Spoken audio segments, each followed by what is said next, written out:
함께는 한 주간 코로나19의 위협적 상황과 또 확진자의 소식보다는 정인이 이야기로 가슴 아파했던 한 주간이었습니다. 우리 정인이 이야기는 우리 사회의 한계를 또 경험하는, 그리고 우리가 그 구조적 한계를 극복하는 일에 사명자로 일해야 되겠다는 그런 또 새로운 발견을 또 하게 되는 한 주간이었습니다. 어린 정인이를 입양한 그 양부모, 정말 이해하기가 힘들어요. 그분들에게 자녀가 없었던 것이 아니었거든요. 그럼에도 불구하고 입양할 때는 보통 어려운 일이 아니거든요. 다른 사람의 자식을 내 자식처럼 데려다가 그렇게 양육하는 일들, 희생과 헌신이 없으면 할 수 없는 일이거든요. 그 마음이 없었던 것은 아닌 것 같은데, 그런데 어찌된 일인지 정인이가 죽고 난 후에 보니까 뭐 교통사고가 아닌 이상 그렇게 여러 골절이 또 구타 현장이 직접 가보진 않았지만 그런 구타 흔적들이 곳곳에서 발견되는 걸 보면서 이럴 수가 있을까? 그러나 근본적인 문제는 양부모만의 문제는 아니고요, 이웃과 경찰 수사에도 문제가 있었던 것 같아요. 물론 신고가 있었다 하고 경찰이 또 뭐 출동도 했다고 하지만 그렇게 이웃이 그런 아픔을 겪고 있을 때 그 이웃들은 도대체 어디에 있었는가? 그리고 경찰은 왜 그렇게 수사를 미뤄왔던가? 우리는 사건이 벌어지면 해당 사건의 가해자만의 문제라고 생각하고 그냥 먼 나라가 그 사람을 또 꾸짖고 또 힐난합니다. 피해자 코스프레를 하는 거지.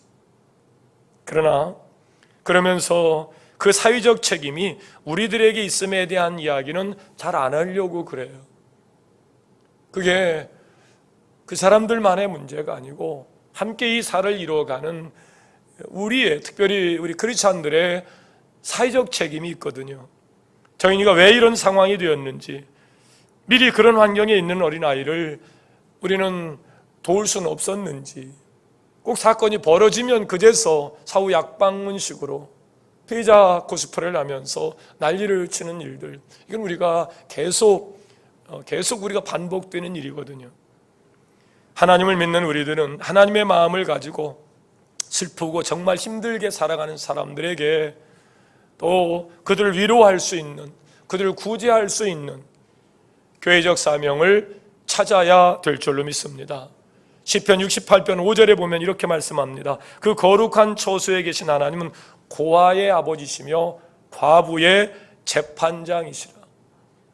고아가 얼마나 어려워요. 그런데 하나님은 고아의 아버지라는 거예요. 과부가 얼마나 어려움을 겪습니까? 도와줄 사람이 없잖아요. 친인척이나 있으면 그래도 지금처럼 인권이 주장되고 사회복지 혜택을 받는 지금은 괜찮습니다만 예전에는 얼마나 멸시를 받고 또 그것마저 빼앗아 챙기려는 사람들 때문에 과부의 삶이 이렇게 이만저만 어려웠던 것이 아니에요. 근데 그분들에게 올바로 법의 보호 아래 살 수 있도록 재판장이 되신다는 거예요. 그러면 고아의 아버지요 과부의 재판장이신 하나님, 우리 하나님이고 우리는 그분의 수족이 되었으니 우리가 하는 일들은 고아를 살피는 일들과 또 과부를 억울하게 하지 않는 일들에 우리의 관심이, 그리고 우리의 에너지가, 우리의 손과 발이 움직여야 될 줄로 믿습니다. 신명기 24장 19절부터 21절까지 말씀을 보면 하나님 법으로, 하나님 나라를 세울 때 법으로 이렇게 강제 세운 말씀이 있어요. 곡식을 추수할 때에 지게를 짊어지고 가다가 배 한 토매가 논에 떨어졌어요. 그럼 얼른 지게를 내려놓고 떨어진 배토매를 다시 올려서 집으로 가져오는 것이 일반적이고 상식적이죠. 근데 하나님 그렇게 하지 말라는 거예요. 너희 중에 밭에서 곡식을 벨 때에 그 한 못을 밭에 잃어버렸거든 다시 가서 취해오지 말아라.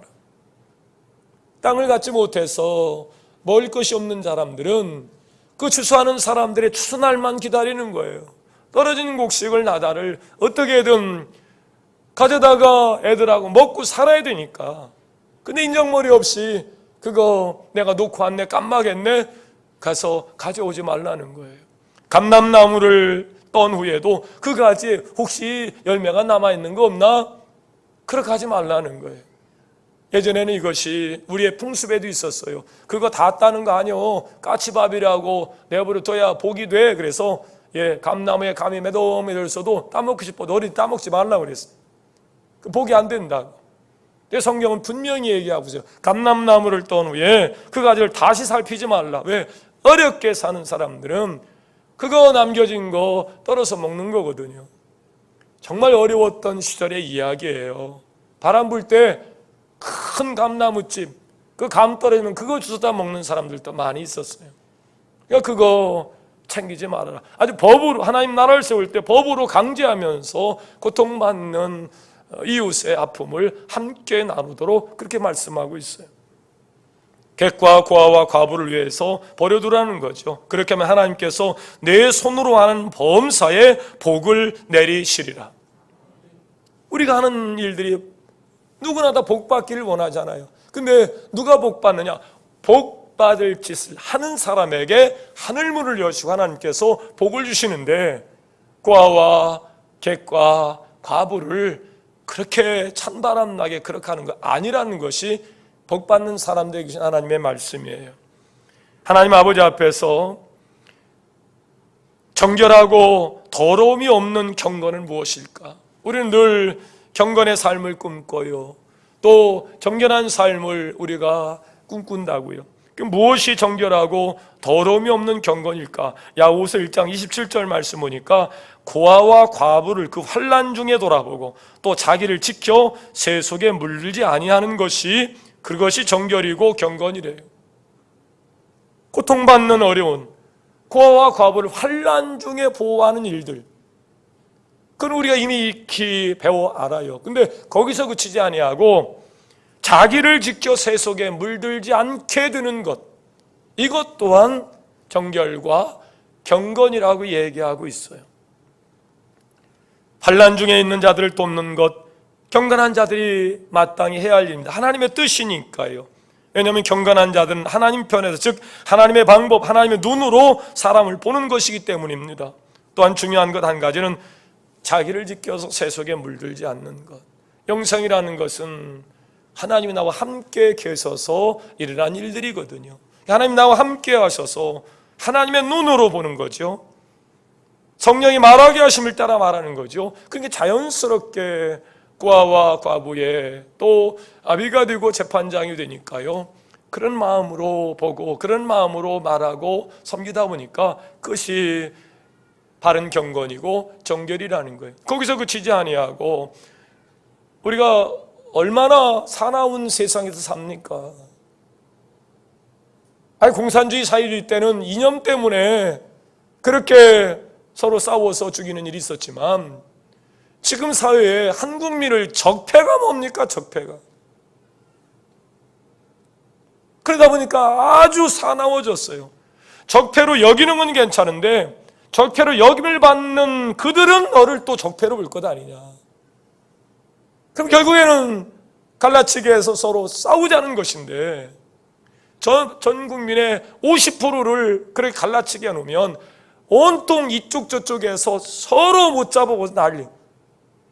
우리 사회가 그렇다 하더라도 그걸 좀 봉합하고 좀 서로 하나 되게 하는 그런 어떤 여러 계획을 세우고 법원서를 통해서 하나로 가는 길을 택해야 되는데 정말 이거는 좀 우리가 좀 생각을 해야 되지 않을까. 이건 잘못된 방향이고 잘못된 목표예요. 오늘 중요한 한 가지, 이렇게 세속화되어 가고 사나운 세상에서 우리를 지켜가는 것, 우리의 믿음을 지키고 우리의 신앙을 지키고 영성을 지키는 것, 이것 또한 하나님께서 원하시는 정결이요 경건이에요.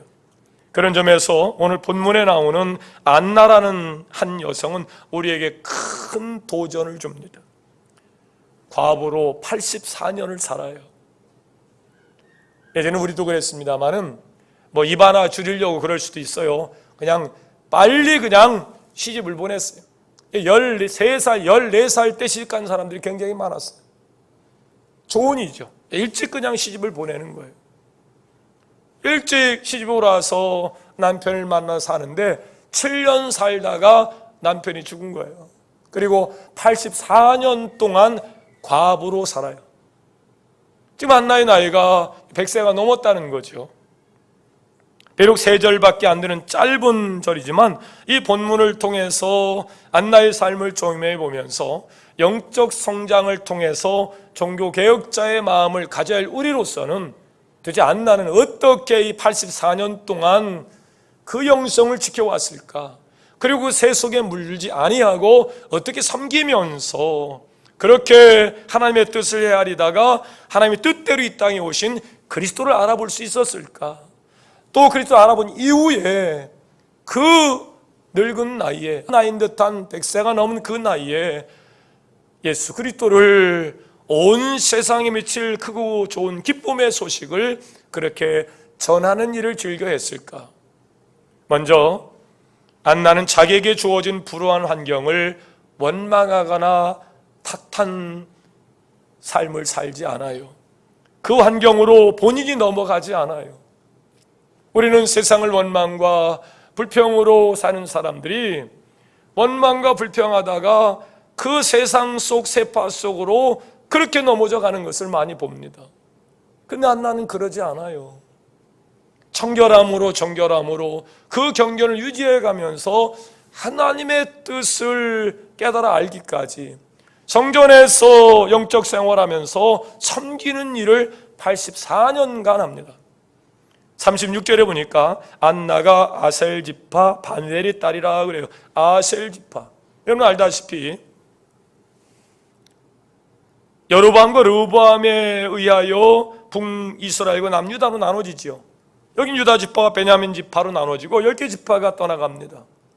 그런데 우여곡절 끝에 그들이 결국에는 아수르에 멸망을 해서 그 나라는 없어져 가잖아요. 그런 중에 그 공동체에서 다시 오늘 정권사님 다시 돌아왔습니다만 다시 돌아오는 일들이 쉽지 않아요. 근데 그들이 다시 돌아옵니다. 70년 동안 포로로 잡혀갔다가 다시 송환해서 그들이 다시 성전 중심으로 살게 되는데요. 그런데 그 아셀 지파가 거의 대부분 유다 지파와 베냐민 지파 중에 이 아셀 지파 바누엘이 따르라는 것은 이 소수인데도 불구하고 그 사람들은 누구보다도 신앙이 좋았던 사람들이에요. 왜냐하면 우상을 숭배하고 하나님을 버린 북이스라엘의 그 위험적 요소를 극복하고 남유다로 돌아온 사람들의 후손들이기 때문에 그렇습니다. 특별히 다시 신앙을 따라서 다시 본고향으로 그렇게 돌아오는 일이 여러분 자존심 때문에도 안 되고요. 또 여러 눈치보다 그게 안 되는 거거든요. 그렇지만 그 적은 소수의 사람들은 누구보다도 좋은 신앙을 가졌는데 이 바누엘은 야곱이 야복강가에서 천사와 씨름했던 분이엘, 그 분이엘의 헬라어 음력이 바로 바누엘입니다. 안나 역시 마찬가지예요. 히브리적 표현으로는 우리가 한나, 헬라적 표현은 안나 그래요. 물론 사람의 이름만으로는 그 사람을 알 수 없지만 우리는 이 사람이 성전을 떠나지 아니하고 라는 37절의 말씀을 통해서 안나가 어떤 신앙을 가지고 있는지를 짐작하게 되는데 당시 이스라엘 사회는 도덕적으로 얼마나 부패해 있는지 또 신앙적으로 얼마나 세속화되어 있는지 지금 우리가 살고 있는 세상 비슷해요. 짐승도 하지 않는 일들을 전혀 부끄러움 없이 성소수자들의 선택이라고 그걸 인권이라고 법으로 제정한다니까요. 얼마나 세상이 하나님의 형상과 멀어지면 이런 일들이 가능하다고 서로 법으로 제정하고 또 동의하고 있을까. 종교적으로 얼마나 세속화되어 있는지 하나님 것 구별 못하고 하나님 앞에 영과 진리로 예배할 자들이 어떤 취미 생활하듯이 뭐 어떤 클럽 활동, 운동 들어가서 하듯이 말이죠.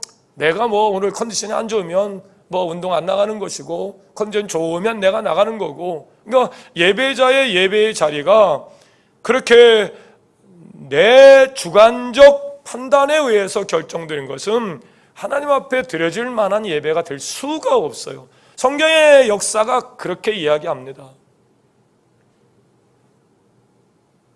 그런 상황이었어요. 당시 이스라엘 사회는 바로 그렇게 부패하고 타락했던 사회였는데, 이러한 때 성전을 떠나지 않는 거, 여러분 이거 쉽지 않은 일이에요. 물론 엘리 때에도 그런 일이 있었어요. 얼마나 부패했고 얼마나 타락했고 세습화되었던 그들의 믿음입니까? 당시 지도자가 타락했으니까요. 그런데 불구하고 이 안나의 흐리적 비언 한나는 성전을 떠나지 아니하고 그곳에서 하나님 앞에 전심으로 기도하다가 응답받고 영적인 거장 사무엘의 어머니가 된 줄로 믿습니다. 바로 안나가 그런 신앙을 가졌어요. 만약에 안나가 당시 사람들과 교류하고 그들을 의지하며 그렇게 쾌락을 향해서 나아갔다면 일명 우리가 바람난 과부죠. 결국에는 경계선을 넘어서서 아마 그렇게 하루의 인생을 살아갔을 겁니다. 그 역시 변질됐겠죠. 그러나 안나는 세속적인 사람들과 교류하거나 기대하지 않고 오직 성전에서 하나님만 바라보면서 하나님이 도우실 일들, 하나님이 치료하실 일들, 해결하실 일들 기다리면서 이렇게 사회가 부도덕하고 종교는 세속화되었는데 하나님 결코 우리를 버리지 아니하실 것이다. 그리고 하나님의 뜻을 묻고 찾는 일들로 84년 동안 경건의 생활을 지켜왔다는 거예요. 그러다 보니까 안나의 삶이 그렇게 쉽고 평탄한 삶일 수 없었겠죠. 36절 37절이 말하는 안나의 삶이 7년 동안 남편과 살다가 84년 동안 혼자 과부로 산 당시 여러 문화를 볼 때 얼마나 어려웠을까. 지금처럼 동사무소에 연락이 오고 뭐 자산유계 측에 보호를 뭐 혜택을 주고 그런 것이 없는 사회에서 얼마나 어려웠을까. 그리고 얼마나 유혹과 미혹이 많았을까. 그런데 하나님을 향한 그 믿음, 아셀 지파의 아버지로부터 물려진 그 신앙을 굳건히 지켜가요. 경제적으로 힘들 때마다 돈 벌기 쉬운 사회의 여러 가지 유혹에 왜 마음이 쏠리지 않았겠어요? 사회의 질시를 받을 때마다 사회와 사람들 원망하고 싶은 마음이 왜 마음에 없었겠어요? 또한 외로울 때마다 세상에 쾌락에 빠져들고 싶은 마음이 왜 안 들었겠어요? 그러나 안나의 삶에는 이런저런 죄의 유혹이 많이 있음에도 불구하고 굳건히 조상들의 신앙을 따라서 자기를 지키고 결국은 그 믿음 안에서 하나님의 음성을 듣고 하나님의 뜻을 볼 수 있는 영적 눈을 그가 뜨게 되었다는 사실입니다. 여러 가지 환난을 만난 사람, 사회가 돌보는 것도 필요하지만 환난을 만난 그 자신이 믿음으로 환난을 극복해 가려는 태도, 오늘 우리가 이런 신앙생활을 견지하지 않으면, 우리가 이런 생활을 우리가 정말 마음을 다잡고 우리 신앙생활을 단둘이 하지 않으면 우리는 하루아침에 우리의 신앙도 세속화될 가능성이 큽니다. 이제 코로나 이후에 우리가 어떻게 이 신앙생활을 회복시킬 것인가가 문제예요. 한번 맛을 봤으니 쉽고 편하게 내 속에는 옳은 대로 신앙생활하는 것을 이제는 배우고 하나의 문화가 됐으니 예전처럼 믿음의 선배들이 가졌던 그 믿음으로 성전을 지킬 수 있을 것인지, 복음을 위해서 하나님 것을 구별하며 선교하며 그렇게 헌신하고 봉사할 수 있을 것인지, 많은 사람들이 유럽과 똑같아질 것이다. 성령의 불은 꺼지고 복음은 이동하고 남겨진 껍데기만 남아있는 곳에서 그렇게 빈 걸물만 흉물스럽게 남아있는 기독교 유적으로 남아있을 것이다. 이런 예측들을 많이 해요. 여러분도 환난을 만나거든 안나의 삶을 모델로 해서 그 환난을 믿음으로 극복해 갈 수 있기를 주의 이름으로 축원합니다. 두 번째, 이 안나는 영적인 사람이 되어서 기도하면서 때를 기다리는 섬기는 일을 하며 살아요. 그냥 무의도식하지 아니하고 성전에 얼마나 많은 일들이 필요하겠어요. 그러니까 84년 동안 성전에서 일하는 것으로 자기의 신앙을 지켜가면서 영성을 관리해 온 거예요. 과부하면 도움을 받아야 되는 사람으로 인식되지만 안나를 보면 꼭 그렇지도 않은 것을 봅니다. 우리는 환난의 때에 자신의 상황을 비관하고 절망할 것이 아니고 그 상황에서도 내가 하나님의 영광을 나타낼 것이 무엇이 있는가를 찾는 지혜가 필요해요. 안나 그러면 저는 제 머릿속에서, 제 기억 속에서 우리 고향교회 담임 목사님이 늘 하던 이야기를 떠올릴 수밖에 없어요. 고 목사, 자네 어머니는 안나요, 안나. 내가 자네 어머니한테 내가 축복 한수를 받고 하나님 앞에 가야 되는데, 목사님 무슨 말씀이세요? 목사님이 기도해. 아니요, 자네가 몰라서 그렇지. 자네 어머니는 안나요, 안나. 초등학교 4학년 때 어머니가 과부가 되셨어요. 30년 동안 철야를 하셨어요. 밤 9시만 되면 교회 가세요. 그냥 가시는 것이 아니고 할아버지가 예수를 믿지 않으시니까요. 성미 조금 때리는 것 가지고도 막 난리가 나시니까요. 밤에 몰래 산에 가서 솔거를 그를 손으로 긁어가지고 자루에 담아가지고 이고 가시는 거예요. 차가 있습니까? 그냥 논두렁 밭두렁 걸어가면서 그를 교회 갖고 가서 목사님 서재에 군부를 떼어드리는 거예요. 목사님 설교 준비하시는데 서재가, 대개 목사님 서재는 지금처럼 보일러가 있는 시대도 아니니까요. 주무시는 방만 뜨겁고 서재는 차가우니까 서재 바깥에서 불을 떼드리고, 그리고 방석 하나 깔고 담요 하나 뒤집어 쓰고 난로 없이 그렇게 오랜 시간 동안, 나중에 예배당이 잘 건축돼서 기도실이 지난번에 부흥회 가보니까 아주 좋더라고. 근데 난로도 없이 보일러 없이 몇 년을 겨울을 나셨는지를 몰라요. 그러면서 그 어려운 가정사를 해결할 수 있는 방법이 본인에게는 없으니까 하나님께서 우리 애들 책임져 주시기를. 우리 엄마, 저희 교회가 중흥교회인데 중흥교회를 하나님께서 살피셔서 중흥교회가 교회적 사명을 감당하기 위해서 우리 목사님 영적 사역에 어려움이 없게 해달라고 그냥 밤새 기도하면서 주무시면서 그렇게 사신 분이 어머니. 환난의 때에 어머니인들 왜 포기하고 싶은 생각이 없었겠고, 왜 세상 유혹에 밀려서 세상 사람들과 똑같이 살고 싶은 마음이 왜 없었겠어요? 나중에 물어봤어요. 커서. 엄마는 어떻게, 이육남매 남겨놓고 아버지 돌아가시고 재산은 탕진돼서 없어지고 엄마는 도망갈 생각도 안 했어? 그랬더니 어머니가 하시는 말씀이, 나도 보따리 서너 번 쌌었다. 근데 하나님이 그때마다 주시는 음성이, 이 가정을 네가 책임져야지. 네가 어디로 가? 그럴 때마다 다시 보따리 풀어놓고 성경책 가방 들고 예배당 가면서 울며 기도하는 거예요. 하나님, 이 고통을, 이 어려움을 어떻게 해결해 갑니까? 그럴 때마다 하나님이 지혜를 주시고 또 믿음을 더 강화시켜서 아버지가 살아계실 때보다 훨씬 더 우리 자녀들이 잘 자라서 지금 곳곳에서 사회적 영향력을 또 그렇게 행사하며 산다고요. 연세 드신 분들 중에 어떤 분들은 이런 얘기를 해요. 목사님, 제가 이제는 다 늙어가지고 할 수 있는 것이 기도밖에 없어요. 기도밖에 없는 것이 아니고 기도보다 더 중요한 것이 없습니다. 안나처럼 교회 여러 사역들을 위해서, 그리고 성들을 위해서 담임 목사를 위해 기도할 때 여러분, 이 기도가 담임 목사에게 얼마나 큰 힘이 되는지요. 여러분, 나는 기도밖에 아닙니다. 기도보다 더 소중한 것이 없어요. 이러한 기도는 교회 사역이나 또 각 성도들, 그리고 담임 목사에게 얼마나 큰 힘이 되는지, 또 본인에게도 얼마나 그것이 영적 도움이 되는지. 여러분, 기도의 사람으로 육신의 옷을 벗을 때까지 기도의 사람으로 살기를 결심하기를 주의 이름으로 축원합니다. 안나가 바로 그렇게 살다가 하나님의 뜻을 헤아리고 예수를 만났던 분이에요. 안나는 이뿐이 아닙니다. 하나님께서는 기도하는 안나의 영안을 열어주셔서 골로새 2장 2절에 보니까 하나님의 비밀인 그리스도를 깨닫고 보게 되었다는 거예요.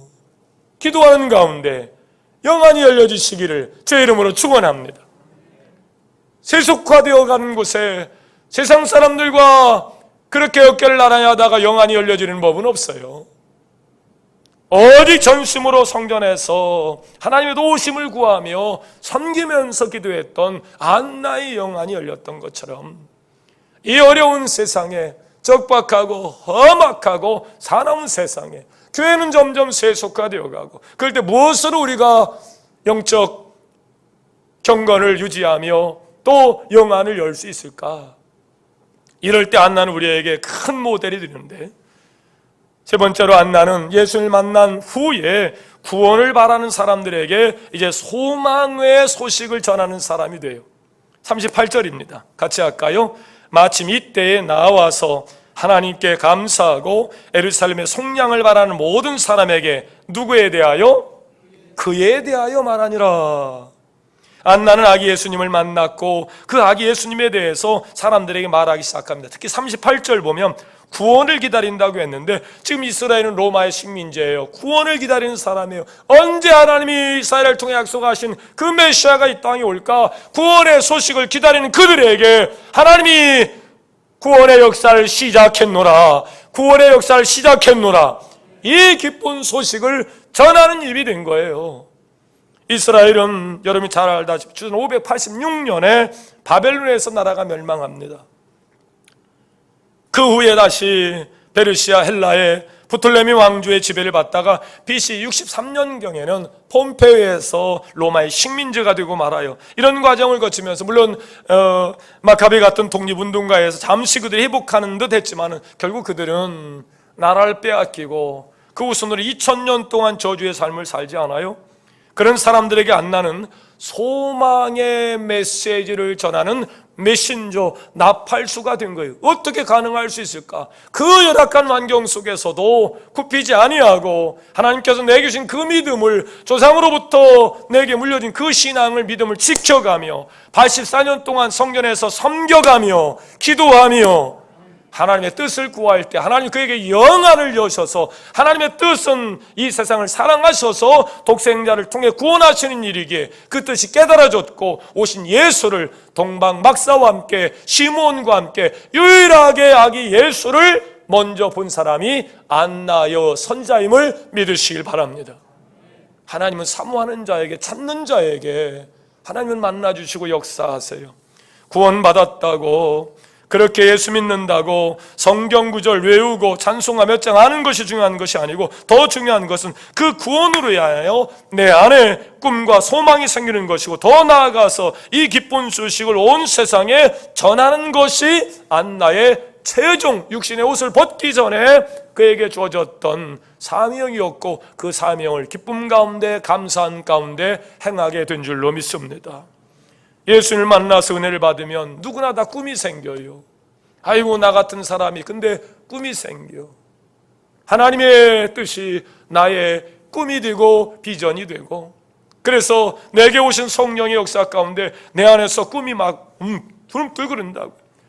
둥글거리면서 그 꿈을 향해서 내가 하나씩 한 발자씩 한 발자씩 그 꿈을 실천해 가는데요, 나심과 절망의 자리에서 소망을 갖게 되고 그 꿈과 소망을 전해주는 사람으로서의 삶을 사는 거예요. 여러분, 첫 번째 크리스마스에 이 땅에 구세주로 오신 예수님을 유일하게 기뻐하고 축하한 사람은요, 똥방박사 세 사람, 양을 치던 그 목자들 말이죠. 이 세 명의 박사들이 전부였는데 예루살렘의 서기관들과 대제사장들은 그 소식을 알았음에도 불구하고 사실 확인하려 하지 않았고 찾아가 예물을 준비해서 경배도 하지 않았어요. 헤롯은 봤음에도 불구하고 도리어 예수를 죽이려고 결함이 되었던 사람이고, 그 아기 예수님이 모세의 법대로 결례의 날에 할례를 행하고 제사드리기 위해 성전을 찾았을 때도 마찬가지예요. 예루살렘에 있던 수많은 사람들, 아기 예수에게 할례를 행한 사람도 그 산모가 드리는 제물을, 그렇게 제사장 제사장도 아기 예수의 메시아됨을 알지 못했던 겁니다. 오직 의롭고 경건하여 이스라엘의 위로를 기다리며 84년 동안 그 경건을 유지하며 성전을 섬겼던 안나만이 하나님의 뜻을 깨닫고 아기 예수가 인류의 구원자, 메시아, 구원자 그리스도 통치자라는 사실을 깨닫고 경배하며 그 기쁜 소식을 온 세상에 전하는 일들로 그가 육신의 옷을 벗을 때까지 그런 삶을 살다 가요. 이 얼마나 큰 선물입니까? 하나님께서는 안나의 삶과 그 헌신을 이렇게 갚아주신 것입니다. 그 고통스러울 때 고통을 고통이라 말하지 아니하고 하나님의 은혜를 구하면서 눈물로써 그렇게 84년 동안 세월을 보냈던 안나, 하나님은 그 눈물의 간구를 외면하지 않으시고 그에게 예수 그리스도의 빛을 비춰주셔서 그도 구원받고 이 구원의 하나님의 역사를 사람들에게 전하는 일들로 어찌 보면 가장 의미 있고 가치 있는 삶이 어찌 보면 그 시대에 가장 버려지고 가장 약한 과부의 삶을 통해서 성취되었다는 것을 보면 우리가 절망할 수 없지요. 소망을 갖게 돼요. 야, 우리도 그럼 가능하겠다. 다시 오실 주님을 맞이할 수 있는 안나와 같은 영성이 여러분에게 준비될 수 있기를 주의 이름으로 축원합니다. 초림 주님은 우리에게 구원을 말씀하시고 다시 오실 주님은 우리의 구원을 완성하시고 심판을 하실 터인데 다시 오실 주님의 약속을 믿고 기다리며 안나처럼 참고 세속화되어 가지 아니하고 그렇게 여러분 정결과 경건이 아니고 더러움 속에서 정결하며 그 경건을 유지하며 고아와 과부와 객들을 살피며 성전에 섬겨가며 그 믿음을 유지했던 안나에게 하나님이 일하심을 볼 수 있는 영안이 열려지고 그 영안을 가지고 끝내 참고 기다리며 인류의 구원자 예수를 맞이할 수 있었듯이 다시 오실 예수님은 바로 안나와 같은 그 믿음으로 참고 견뎌가며 세속화되어 가지 아니하고 나누고 섬겨가며 그렇게 영성을 지켜가는 저와 여러분의 바로 다시 오실 주님은 우리의 기도의 제목대로 우리에게 오셔서 우리의 구원을 완성하시고 이 기쁜 소식을 널리 함께 나눌 수 있도록 축복하실 줄로 믿습니다. 지금도 안나의 삶을 사는 사람들에게 주께서 재림하실 때 안나처럼 영광의 주를 만나 영광의 면류관의 상급을 얻도록 하나님은 지금도 성령을 통해서 일하고 계십니다. 세상을 보지 마시고 세속화되어 제 맘대로 신앙생활하는 사람들을 본받지 마시고 오늘 안나처럼 비록 열악하기로 말할 수 없는 열악한 환경이지만 그 믿음을 지켜서 예수를 만났던 그 안나의 믿음이 저와 여러분이 꿈꾸는 그 믿음이 될 수 있기를 주의 이름으로 축원합니다. 화평방송 구독, 좋아요 부탁드립니다. 감사합니다.